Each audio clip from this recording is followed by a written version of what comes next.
दोस्तों दिवाली से जुड़ी कई कथाएं हैं जो हमें अलग अलग शिक्षाएं भी देती है, किंतु जिस कारण दीपावली का त्योहार इतनी धूमधाम से मनाया जाता है उसके सूत्रधार हैं श्री राम।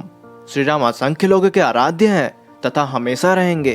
वह भगवान विष्णु के इकलौते ऐसे अवतार थे जिन्होंने अपने पूरे जीवन काल में आदर्श स्थापित किए। इसलिए तो कहा जाता है कि श्री राम चमत्कारों के लिए नहीं अपितु अपने गुणों के कारण प्रसिद्ध हैं। तो आइए दोस्तों जानते हैं दीपावली का श्री राम कथा से संबंध। दोस्तों त्रेता युग में राक्षसों का राजा रावण था, जिसकी राजधानी लंका में थी, किंतु उसके राक्षस संपूर्ण पृथ्वी पर फैले हुए थे। इतना ही नहीं, रावण ने अपने प्रताप से तीनों लोकों में त्राहिमाम मचा रखा था। लोगों के लिए भगवान की आराधना करना तक मुश्किल हो चुका था।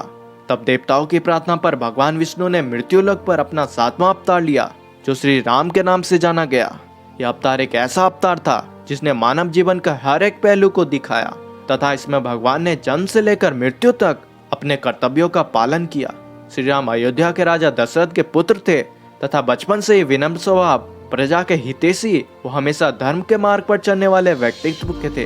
उनके गुणों की ख्याति प्रजा में इस प्रकार व्याप्त हुई कि अयोध्या की प्रजा उन्हें केवल अपने आगामी राजा नहीं अपितु भगवान समझने लगी। जब श्री राम के राज्याभिषेक की घड़ी निकट आई तो पूरी अयोध्या उल्लास से भर उठी।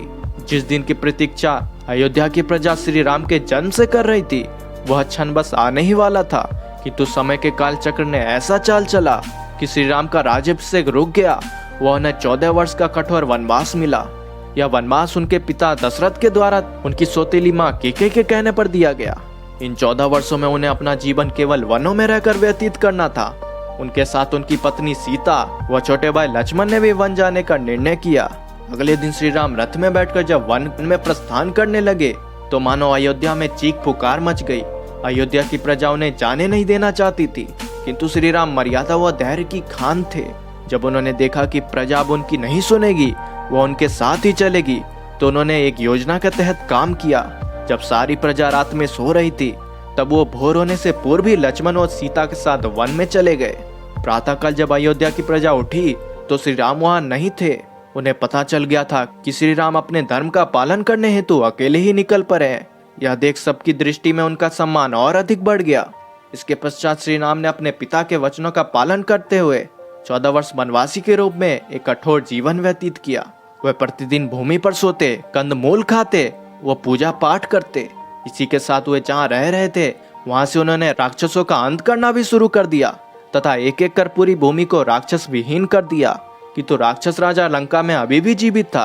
श्री राम के वनवास के अंतिम वर्ष में रावण ने धोखे से माता सीता का अपहरण कर लिया।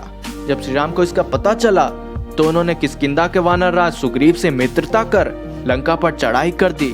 श्री राम ने रावण की राक्षस सेना के साथ युद्ध करने के लिए केवल नीति व नियमों का ही आश्रय लिया। एक एक कर श्री राम ने रावण के सभी योद्धाओं, भाई, पुत्रों इत्यादि का वध कर दिया तथा अंतिम दिन रावण का भी वध हो गया, जिसे हम दशहरा के रूप में मनाते हैं।